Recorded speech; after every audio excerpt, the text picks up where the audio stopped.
अस्सलाम वालेकुम dear students, welcome to the connected classroom. मेरा नाम है मिस्टर सुहेल और मैं हूं आपका मैथमेटिक्स का टीचर। आज का जो हमारा लेक्चर है उसमें हम दोबारा से नंबर ऑफ़ एलिमेंट्स और जो बाइनरी रिलेशंस हैं उनके बारे में बातचीत करेंगे, जो कि हमने प्रीवियस क्लास में जहां पे लेफ़्ट आउट किया था। हमने एक्सरसाइज 3 पॉइंट जो हमारी 4 थी उसके हमने 6 जो क्वेश्चन हैं वो सॉल्व किए थे। आज हमारा जो टॉपिक होगा उसमें हम 7, 8, 9 क्वेश्चन को सॉल्व करेंगे, जिसमें हम बाइनरी रिलेशन, डोमेन रेंज और उनको कैसे लिखते हैं अगर आपके पास डिफरेंट कंडीशंस आ जाए क्वेश्चंस को, एंड अगर हमारे पास टाइम हुआ तो हम एमसीक्यूज़ को भी सॉल्व करेंगे। So move to the question number 7। अगर आपने 6 क्वेश्चन को सॉल्व किया तो फिर आपको क्वेश्चन नंबर 7 का आइडिया होगा कि आप उसको कैसे सॉल्व कर सकते हैं। आपके पास 2 सेट्स दिए गए हैं। अब आपने जाहिर सी बात है सबसे पहले तो क्या निकालना है, उसका जो नंबर ऑफ़ एलिमेंट्स हैं वो फाइंड आउट करने हैं, जिसको आप कार्टेशियन प्रोडक्ट भी कहते हैं। फिर आपने जो बाइनरी रिलेशन लिखना है उसमें ये सेट बिल्डर की फॉर्म में लिखा हुआ है। आपने इस तरह के बाइनरी रिलेशन लिखने हैं जिसमें जो y की वैल्यू है वो 2x + 1 की इक्वल होनी चाहिए। ठीक है, प्रीवियस जो हमारा क्वेश्चन था उसके अंदर डिफरेंट कंडीशंस दी हुई थी y के लिए, x के लिए कि x = y है, या जिस तरह हमारा नेक्स्ट भी क्वेश्चन है तो उसमें इसी तरह की कंडीशंस मौजूद हैं। तो आपने उस सारे जो नंबर ऑफ एलिमेंट्स हैं उसमें से वो सारे सिर्फ ऑर्डर पेयर उठाने हैं इस r के लिए जिसमें y जो हो वो 2x + 1 की इक्वल है। फॉर एग्जांपल आपके पास x, चले हम इसको सॉल्व भी करते हैं तो फिर आपको ज़्यादा क्लियर होगा, रफली आप इसको क्लियर नहीं कर पाएंगे। सो क्वेश्चन नंबर 7 को हम बोर्ड पे लिखते हैं और इसको सॉल्व करते हैं जी। बुक का जो आपका पेज है वो है पेज नंबर 66।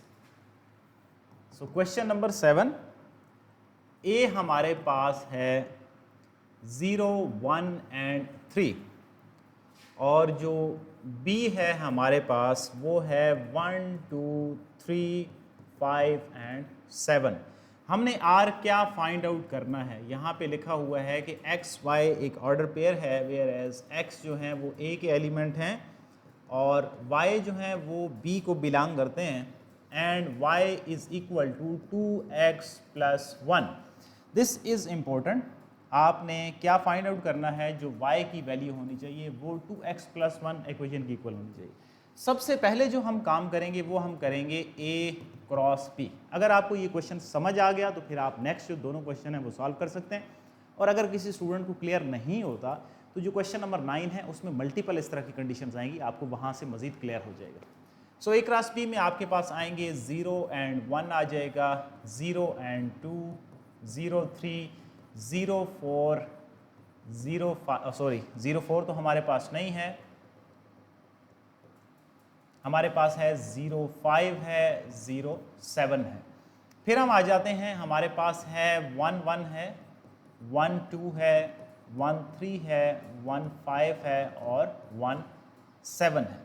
नेक्स्ट जो हमारे पास है वो है 3 के एलिमेंट्स हैं, 3, 1, 3, 2, 3, 3, 3, 5 एंड 3, 7। ये सारे एलिमेंट्स हैं। अब आपने इसमें से R अपना जो फाइंड आउट करना है, अब R जो आपने फाइंड आउट करना है उसके लिए ये कंडीशन होनी चाहिए, y = 2x + 1। इसका क्या मतलब है? इसका मतलब ये है, लेट्स से मैं ये जो पहला है ना, ये जो ऑर्डर पेयर है 0, 1, अब इसमें पहली जो वैल्यू है वो x की वैल्यू है, दूसरी जो वैल्यू है वो y की वैल्यू है 1। अब हमने चेक करना है क्या ये ऑर्डर पेयर यहाँ पे आएगा या नहीं। इक्वेशन y के लिए जो कंडीशन है ना वो क्या है, 2x + 1 है। देखो y = 2 × 0 + 1, तो 2 × 0 तो 0 हो जाएगा, +1 सिर्फ y जो बन रहा है वो 1 बन रहा है। इट मीन्स ये जो पहले वाला ऑर्डर पेयर होगा ये हमारा इस r के लिए कंसिडर हो जाएगा। अब हम आते हैं अपने नेक्स्ट के ऊपर, 0 एंड 2। देखो y = 2x + 1, ये हमारे पास कंडीशन है, y = 2x + 1, y = 2 × 0 + 1, तो y की वैल्यू क्या बन रही है, 1 बन रही है। बट यहाँ पे तो y की वैल्यू 2 है, मीन्स हमारा ये जो बाइनरी रिलेशन r है इसमें ये जो दूसरे वाला होगा ये कंसिडर नहीं होगा। थर्ड को आप इसी इक्वेशन में चेक करें, वो भी कंसिडर नहीं होगा, क्योंकि जाहिर सी बात है 0 है तो पहले तो 0 ही बनेगी, y = 1 ही बनेगा। 4, 1 भी कंसिडर नहीं होगा, 5 भी कंसिडर नहीं होगा। नेक्स्ट पे आ जाएं, अब x की वैल्यू क्या है, 1 है। इसको भी मैं यहाँ पे सॉल्व करता हूँ। देखिए y = 2 × 1 + 1, तो ये तो y = 3 बन रहा है ना। यहाँ पे y की वैल्यू 1 है और सॉरी x की वैल्यू 1 है, y की वैल्यू भी 1 है, मीन्स ये भी कंसीडर नहीं होगा। फिर इसी तरह ये भी कंसीडर नहीं होगा। अगर हम इस थर्ड वाले की बात करें, y is equal to 2 into x की वैल्यू 1 है plus 1 y is equal to 3, means 1 और जो 3 है वो हमारा कंसीडर हो जाएगा। फिर आते हैं 1 और 5 पे, नहीं कंसीडर होगा। 1 और 7 नहीं कंसीडर होगा। नेक्स्ट पे आते हैं, x की वैल्यू है अब 3, तो देखो y is equal to 2 into 3 plus 1, तो y की वैल्यू तो बन रही है 7, मीन्स ये भी कंसीडर नहीं होगा, ये भी नहीं होगा, ये भी नहीं होगा, ये भी नहीं होगा। हाँ, 3 एंड 7 ये वाला जो होगा वो कंसीडर हो जाएगा, क्योंकि अगर x की वैल्यू हमारे पास 3 हो, y की वैल्यू 7 बन रही है। सो ये जो 6-7 क्वेश्चन है उसके लिए हमारे पास जो r है वो इन 3 जो पेयर्स हैं इनके इक्वल है। आई होप आपको क्लियर होगा। अगर नहीं क्लियर तो नेक्स्ट जो हमारे क्वेश्चन आ रहे हैं उसमें दोबारा से इसी तरह की कंडीशंस की बात होगी, ठीक है, तो वहाँ पे आपको ज़्यादा क्लियर हो जाएगा। सो ये था हमारा क्वेश्चन नंबर 7। क्वेश्चन नंबर अगर हम 8 की बात करें तो उसमें लिखा हुआ है कि s इज इक्वल टू 1 2 4 8 है और t है, right the binary relations in tabular form and find the domain और रेंज। और जो क्वेश्चन नंबर 9 है ये 8 के साथ बेसिकली लिंक्ड है, ठीक है। तो क्वेश्चन नंबर 8 और 9 आपस में एक दूसरे के साथ लिंक हैं। इसको हम आसान लफ्ज़ों में लिखते हैं। लिखा हुआ है 1 2 4 8, ये s के एलिमेंट हैं। जो t के एलिमेंट हैं उसमें ये लिखा हुआ है 3 पावर 0, 3 पावर 1 एंड 3 पावर 2, इस तरह की कंडीशन दी हुई है। अब अगर आपको प्रॉब्लम आएगी जब आप रिलेशन इनके लिखेंगे, क्रॉस प्रोडक्ट लिखेंगे, तो आपको समझ नहीं आएगी कि ये 1 है और 3 पावर 0 ये क्या चीज़ है। आप t वाला जो सेट है उसको आसान कर लें। कैसे आप आसान कर सकते हैं इसको? 3 पावर 0 आपको पता है कि वो 1 के इक्वल होगा, किसी की भी जो पावर है वो 0 दैट इज इक्वल टू 1। 3 की पावर 1 है वो 3 के इक्वल है और 3 का जो स्क्वायर है वो 9 के इक्वल है। सो 1 3 एंड 9 इस t के अब आपके पास सिंप्लीफाई करके आपने वैल्यूज लिखती हैं। अब आप जो क्रॉस प्रोडक्ट है वो आसानी से लिख सकते हैं। और जो क्वेश्चन नंबर 9 है बेसिकली क्वेश्चन नंबर 8 को ही उसने एक्सटेंड किया है कि R1 जो है उसमें आपने ये कंडीशन लगानी है, R2 में ये कंडीशन लगानी है। पहले हम इसको लिख लेते हैं और फिर मैं आपको बताता हूँ। सो एस क्लास टी में पहला जो पेयर होगा वो 1 1 का होगा, दूसरा जो पेयर होगा 1 3 का होगा, थर्ड 1 1 9 का होगा, 2 1 2 3 एंड 2 9। फिर हमारे पास आएगा 4 और 1 आएगा, 4 और 3 आएगा, 4 और 9 आएगा, फिर 8 1 आएगा, 8 3 एंड 8 9। अब ये हमारे नंबर ऑफ एलिमेंट सारे आ गए। अब देखें लिखा हुआ है कि R1, मैं आपको यहां से बुक से भी एक दफा दिखाता हूं क्वेश्चन। ये क्रॉस प्रोडक्ट जो है वो कार्टेशियन जो प्रोडक्ट है वो हमने कर दिए। अब देखो क्या लिखा हुआ है, find the domain and range in each case. एक तो डोमेन और रेंज हर केस में निकालनी है, लेकिन उसके लिए जो बाइनरी रिलेशन है पहला क्या लिखा हुआ है, R1 लिखा हुआ है। R1 के अंदर आपने वो सारे लिखने हैं जिसमें x और y बराबर होंगे, मतलब ऐसा पेयर जिसमें x की वैल्यू 1 है, y की भी 1 है, या x की वैल्यू 2 है, y की वैल्यू भी 2 है, तो वो सारा R1 आ जाएगा। अब ये देखो ये R1 x belong to s है, y बिलोंग टू t है, तो ये अलग से कोई क्वेश्चन नहीं। ये जो क्वेश्चन नंबर 8 है उसी के रेफरेंस से ही ये सारे आपने जो बाइनरी रिलेशन हैं वो लिखने हैं। अब R1 में हमने जो उधर ऑर्डर पेयर सारे लिखे हुए हैं उनमें से हम ये कंडीशन उठा लेंगे जिनमें x और y इक्वल होंगे। R2 में कौन से आएंगे, जिसमें y x से लेस होगा। ऐसा ही क्वेश्चन हमने क्वेश्चन नंबर 5 भी किया था, 6 भी किया था। थर्ड में क्या आ जाएगा, जिसमें x प्लस वाई इवन को बिलोंग करेंगे, ठीक है, वो आपने सारे के सारे उठाने हैं। फिर 4 में x और y की जो क्रॉस है वो ऑड बनने चाहिए, वो सारे उठा लेंगे। सो हम अब आपको क्वेश्चन क्लियर है। अब हम इसका पहला जो रिलेशन है R1 वो लिखते हैं जिसमें x और y इक्वल है। So back to the white board जी। अब देखो R1 जो पहला रिलेशन है उसमें क्या कहा था, कंडीशन उसने कहा था x और y जो इक्वल हैं वो सारे लिख दें, मींस 1 और 1 जो होगा वो कंसिडर हो जाएगा। फिर उसके अलावा ऐसा कोई नहीं है कि जिसमें सारे जो होंगे वो इक्वल होंगे, तो पहला जो है उसमें हमारे पास सिर्फ ये एक पेयर बन रहा है। अब अगर इसी की ही डोमेन लिखनी हो तो आपको पता है कि ऑर्डर पेयर का जो पहला एलिमेंट्स होते हैं वो क्या होते हैं, डोमेन होती है, तो इसकी डोमेन 1 आ जाएगी। अगर हम इसकी रेंज बात करें तो वो भी 1 के ही इक्वल होगी। तो ये हमने क्या सॉल्व कर दिया, इसका जो पहला पार्ट है उसको हमने सॉल्व कर दिया। आई होप आपको क्लियर होगा। अब मैं इसी पार्ट को रब कर रहा हूँ और इधर ही जो दूसरा पार्ट है वो सॉल्व करता हूँ ताकि आपको मज़ीद क्लियर हो जाए। सो नेक्स्ट अब हम कंडीशन देखते हैं कि कंडीशन क्या लिखी हुई है। मैं बुक से ही यहाँ पे कंडीशन लिख देता हूँ और फिर आपको क्लियर होगा। अब R2 में वो ये कह रहे हैं कि y लेस हो xn। मेरा ख्याल है ये ज़्यादा आसान है, तो हम जो थर्ड वाला है उसको लिखते हैं जिसमें थोड़ा सा डिफरेंट चीज़ है। ये कंडीशन है x y, x s से बिलोंग करता है, y t को बिलोंग करता है। आपने इसमें से ये सारे पेयर उठाने हैं जिसमें x और y मिल के इवन बनेंगे। वो सारे के सारा क्या हो जाएगा, R3 हो जाएगा। चलें जी देखते हैं, इवन बनने चाहिए। x और y को प्लस करें, पहली वैल्यू x की होती है, दूसरी वैल्यू y की होती है। 1 और 1 मिल के क्या बनते हैं, 2। एक इवन नंबर है, इसका मतलब है ये कंसिडर हो जाएगा। 1 और 3 मिल के 4 बनते हैं, ये भी कंसिडर हो जाएगा। 1 और 9 मिल के 10 बनते हैं, इवन नंबर है, वो भी कंसिडर हो जाएगा। 2 1 नहीं होगा, 2 3 नहीं होगा, 2 9 11 बनते हैं, नहीं होगा। 4 1 मिल के 5 बनते हैं, 4 और 3 7, 4 और 9 13, 8 और 1 9, 8 और 3 क्या बनेंगे जी, 8 और 3 11 बनते। क्या होगा कि नहीं होगा, नहीं होगा। 8 और 9 17 होते हैं। तो ये हमारे पास इसके रिक्वायर्ड R3 के जो नंबर ऑफ एलिमेंट्स हैं वो आ गए। अब अगर मुझे इसकी डोमेन लिखनी हो, इसकी डोमेन पहले एलिमेंट्स होते हैं, मैंने यहाँ पे लिख दिया। अगर मुझे इसकी रेंज लिखना हो, R लिखनी हो, वो इक्वल होगा 1 3 9 के इक्वल होगा, या T जो सेट है उसके इक्वल आ रही है, जो कि दूसरे एलिमेंट्स के सेट है। सो ये है हमारे पास इसका R3 जो हमने सॉल्व किया। अब इसका कोई और पार्ट हम सॉल्व करते हैं, लेट्स से देखते हैं कोई मुश्किल हो। अच्छा, अब नेक्स्ट वाले भी क्या है, R4 आप खुद सॉल्व करेंगे। x और y को मल्टीप्लाई करें तो वो ऑड बने, ठीक है। अब देखो 1 मल्टीप्लाई 1, इसको चलें यहाँ पे सॉल्व करते हैं। 1 1 जार 1, ऑड बन रहा है ना, इसका मतलब है R4 में पहला जो पेयर होगा वो कंसीडर हो जाएगा। दूसरे पे आते हैं, 3 1 जार 3, ऑड है, ठीक है, वो भी आ जाएगा। नेक्स्ट 1 9 जार 9, ऑड बन रहा है, तीसरा पेयर भी कंसीडर हो जाएगा। नेक्स्ट 2 1 जार 2, ऑड बन रहा है, इवन बन रहा है, इवन बन रहा है, कंसीडर नहीं होगा। 3 2 जार 6 नहीं होगा, 9 2 जार 18 भी नहीं होगा, 4 1 जार 4 नहीं होगा, 4 3 जार 12 नहीं होगा, और इसी तरीके से ये सारे नहीं होंगे। तो सारे के सारे जो ऑड्स हैं वो आपने निकाल लेने हैं। अब आते हैं इसके लास्ट जो 5 पार्ट है, मैं उसको यहाँ पे ही सॉल्व करता हूँ। 5 पार्ट में लिखा हुआ है जो R5 आपने फाइंड आउट करना है। मैं सिर्फ उसकी कंडीशन लिख देता हूँ, चलें कंप्लीट ही लिख देते हैं। एक्स वाई जो पेयर्स हैं उनमें से आपने वो वाले उठाने हैं जिसमें से y ग्रेटर देन 2x हो, ठीक है।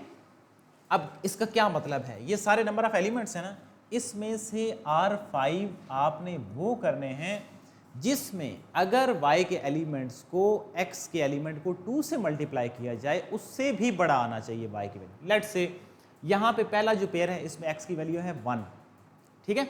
अब y की वैल्यू भी 1 है, दोनों सेम सेम है, ये तो कंसीडर नहीं होगा। अब दूसरे पेयर को देखें जरा, x की वैल्यू क्या है 1 है ना, तो y वो होना चाहिए जो 2 को x के साथ मल्टीप्लाई करें फिर भी y बड़ा हो। देखो यहाँ पे 2 इंटू 1 करें तो 2 बनता है, और y की वैल्यू 3 है, उससे भी एक बड़ी है, बिल्कुल। ये फिर हमारा क्या हो जाएगा, ये पेयर यहाँ पे आ जाएगा। फिर नेक्स्ट वाले पे बात करें, x की वैल्यू क्या है 1 है, अगर उसको 2 से मल्टीप्लाई करें तो 2 ही बनता है, और y की वैल्यू है 9, इसका मतलब ये है कि वो उससे बड़ी वैल्यू है, 1 और 9 आ जाएगा। नेक्स्ट देखें 2 और 1, देखो y की वैल्यू तो ऑलरेडी छोटी है, ये तो आएगा ही नहीं। 2 और 3 तो ये भी नहीं आएगा। 2 और 9 को देखें, y की वैल्यू क्या होनी चाहिए, 2x से भी बड़ी होनी चाहिए। 2 इंटू 2 क्या होता है 4, y की वैल्यू क्या है 9 है, इट मीन्स ये भी आ जाएगा। फिर आते हैं नेक्स्ट पे, 4 और 1 ऑलरेडी छोटी है, नहीं आएगा। 4 3 भी नहीं आएगा। 4 और 8, अब 4 और 9 क्या आएगा या नहीं आएगा। 4 को 2 से मल्टीप्लाई करें 8 बनता है, फिर भी y बड़ा है, तो 4 और जो 9 होगा वो भी कंसीडर हो जाएगा। 8 1 तो नहीं आएगा, 8 3 भी नहीं आएगा, और 8 9 भी नहीं आएगा। अगर हम 8 को 2 से मल्टीप्लाई करें 16 बनता है, तो वो भी कंसीडर नहीं होगा। सो R5 के अंदर जो पेयरिंग है उसमें आपके पास ये एलिमेंट्स होंगे, ठीक है। तो ये था हमारे पास R5। अगर इसकी हम डोमेन की बात करें तो इसमें आएगा 1 2 एंड 4। अगर हम इसकी रेंज की बात करें तो इसमें आएगा 3 एंड 9। सो ये था हमारा इसके हवाले से जो लेक्चर के हवाले से जो बाइनरी रिलेशन और इनमें हम सेट्स को कैसे लिखते हैं, तो ये सारी चीज़ें हैं। अगर आपका कोई क्वेश्चन है तो आप पूछ सकते हैं, चैट बॉक्स इज़ ओपन। अगर आपको किसी भी हवाले से कोई चीज़ समझ नहीं आई, ठीक है, तो अब मज़ीद हमारे पास इस, क्योंकि आज जी सर आपने 4 पार्ट नहीं करवाया। मैंने बेटा 4 पार्ट, कासिम आपका क्वेश्चन है, मैंने 4 पार्ट कराया है, बट इसको ना मैंने ज़बानी आपको बताया कि इसमें कौन से कंसीडर होंगे। Question number 7, revise this question, Syed Umar का क्वेश्चन है, 8 और 9 R2 और 3 क्यों नहीं आया। स्नाइपर वुल्फ आपका क्वेश्चन है कि 8 9 क्यों नहीं है। Okay sir, page number 1 open कर दें सर, प्लीज़ करवा दें। ओके अच्छा, 8 9 देखें, 8 9 इसलिए कंसीडर नहीं होता, देखिए y उसने कहा है कि y जो होना चाहिए वो ग्रेटर देन 2x होना चाहिए। x की वैल्यू क्या है, 8 है ना। अगर हम 8 को 2 से मल्टीप्लाई करें क्या बनता है, 16 बनता है। y तो 9 है, x को 2 से मल्टीप्लाई करें फिर भी y की वैल्यू जिनमें बड़ी है वो कंसीडर करेंगे, तो वो फिर इस वजह से 8 9 नहीं आएगा। R5 प्लीज, सैमसंग आपका क्वेश्चन R5 प्लीज। ओके जी, next one Shaista sir, repeat the last, okay last point. Haider please, okay जी ठीक है। अच्छा, इसको लास्ट वाले में ज़्यादा इशू आ रहा है, देख मैं थोड़ा सा ना ये जो R3 है इसको भी रिपीट कर देता हूँ, R5 को, जो थर्ड पार्ट है उसको भी रिपीट कर देता हूँ, R5 को रिपीट कर देता हूँ। थर्ड में क्या है, आपने ये जो सारे पेयर्स हैं ना, ये जो क्रॉस प्रोडक्ट है ये सारी, इसमें से आपने वो उठाने हैं R3 में जिनमें x और y ऐड अगर हम उनको करें तो वो इवन बन रहे हैं। इवन का मतलब क्या है, जुफ्त तादाद बन रहे हैं, यानी कि जिस तरह 0 2 4 6 बन रहे हैं, ठीक है। अब देखो पहला पेयर वो क्यों आ रहा है, 1 और 1 मिलके क्या होते हैं, उसने क्या कहा है x और y को ऐड करें ना तो वो क्या बने, इवन बने। अब देखो x और y 1 + 1 करो क्या बनता है, 2 बनता है, इवन है, इस वजह से यहाँ पे लिखा है। नेक्स्ट देखो 1 और 3 को ऐड करो 4 बनता है, इवन है इसलिए यहाँ पे लिखा है। 9 और 1 को ऐड करो मिलके 10 बनता है, इसलिए यहाँ पे लिखा है। अब नेक्स्ट वाले को देखो 2 + 1 कितना बनता है, 3 बनता है ना, वो तो ऑड हो गया ना, तो इस वजह से वो यहाँ पे कहीं पे भी नहीं है। फिर इसी तरह 2 और 3 मिलके 5 बनते हैं, वो भी नहीं है, तो बाकी कोई नहीं आ रहा तो मैंने वो लिख दिया। इसकी डोमेन क्या होगी, पहले एलिमेंट्स, रेंज क्या होगी, दूसरे एलिमेंट्स। R5 में ज़्यादा इशू है। अब उसने क्या कहा है, उसने कहा है कि आपने इन पेयर्स में से, इन सारे पेयर्स में से वो सिलेक्ट करने हैं जिनमें y की वैल्यू x के 2 गुना से भी ज़्यादा हो, ठीक है, y की वैल्यू x के 2 गुना से भी ज़्यादा हो। अब पहला देखो 1 और 1 है ना, इसमें तो बराबर हैं, y की वैल्यू उसने क्या कहा है कि बड़ी होनी चाहिए, x के डबल से बड़ी होनी चाहिए। अब x का डबल करो 2 बनता है, y की वैल्यू तो ऑलरेडी उससे छोटी है। नेक्स्ट आ जाओ जी, अब 1 और 3 क्यों आया, x 1 है, इसको डबल करो, 1 को 2 से मल्टीप्लाई करो 2 बनेगा ना, y फिर भी बड़ा है, वो आ गया। अब नेक्स्ट पे आ जाओ 1 और 9, x का डबल करो, 1 को 2 से मल्टीप्लाई करो 2 बनेगा, y फिर भी 9 है, बड़ा है, वो लिख देंगे। नेक्स्ट ऑलरेडी ही x बड़ा है, अब इसको मल्टीप्लाई 2 से करेंगे तो वो तो मजीद बड़ा हो जाएगा, वो कंसीडर ही नहीं होगा, तो 2 और 9 क्यों लिखा। अब देखो 2 और 9 है, इसको 2 को 2 से मल्टीप्लाई करो क्या बनेगा 4, और y क्या है 9 है, यानी x के डबल से भी बड़ा है, वो यहाँ पे आ जाएगा 2 और 9। फिर है हमारे पास 4 और 9 क्यों आया, अब देखो 4 1 आ ही नहीं सकता, x ऑलरेडी बड़ा है, डबल करेंगे और बड़ा हो जाएगा, इसमें भी इसी तरह का केस है। 4 और 9 क्यों, 4 को 2 से मल्टीप्लाई करो क्या बनेगा 8, y फिर भी बड़ा है, वो आ जाएगा। सो ये इस तरह केस, कंडीशन कोई भी आपको दी जा सकती है, x और y को ऐड करें तो नेचुरल नंबर बने, x और y को ऐड करें तो होल नंबर बने, व्हाट्सएवर। वो कंडीशन ज़्यादा से ज़्यादा जो टफ थी वो यही थी कि y is greater than 2x होगा। आई होप अब आपको ये क्वेश्चन जो है वो क्लियर होगा। ओके, क्वेश्चन नंबर 8 अगेन जो है वो क्वेश्चन नंबर 8 बेसिकली क्या है, 8 और 9 लिंक्ड ही हैं, कोई डिफरेंस नहीं है। तो s और d इसमें सेट थे, उसको हमने क्रॉस प्रोडक्ट किया और फिर उसके आगे जो कंडीशंस हैं जो कि आपने क्वेश्चन नंबर 5 6 7 और इसी तरह 8 क्वेश्चन में यूटिलाइज किए हैं वो हमने यूज़ किए हैं। अब हमारे पास 5 मिनट्स हैं, हम इनके जो MCQs हैं उनको भी सॉल्व करते हैं, क्योंकि जो बुक के अंदर MCQs दिए जाते हैं वो आपने लाजमी करने होते हैं। फॉर एग्जांपल पहला है set builder form of A minus B, ठीक है। अब इसमें पहला पार्ट है कि x बिलोंग टू A, दूसरे पार्ट को ज़रा देखें, x where as x belong to A and x does not belong to b, ये डज नॉट बिलोंग का साइन होगा, b इसका राइट ऑप्शन होगा। a माइनस बी में कौन से एलिमेंट्स आते हैं जो कि सिर्फ a के एलिमेंट्स हों बट उसमें से b आपने निकाल देना है, तो सेट बिल्डर फॉर्म b की आएगी। दूसरा पार्ट है a यूनियन b a की इक्वल है और a इंटरसेक्शन जो b है वो b की इक्वल है। तो इसका मतलब क्या है कि a सबसेट है b का, a सबसेट नहीं है b का। Third one is b subset of a। देखिए जब इंटरसेक्शन यूनियन में जो बड़ा सेट होता है वो आंसर होता है, इंटरसेक्शन में जो छोटा सेट होता है वो आंसर होता है।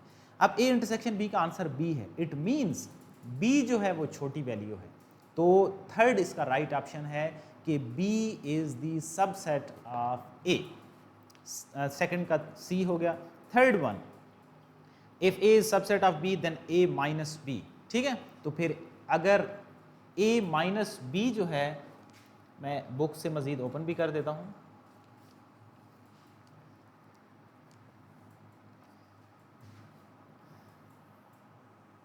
जी थर्ड पार्ट है if a is the subset of b then a minus b।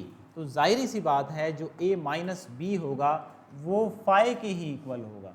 उसकी रीज़न क्या है कि b जो है वो ऑलरेडी ही स्मॉल सेट है जो कि a के अंदर कंटेंट है, उसका सबसेट है। जब मज़ीद उसमें हम सब्ट्रैक्शन करेंगे तो उसमें पीछे हमारे पास कुछ भी नहीं बचेगा।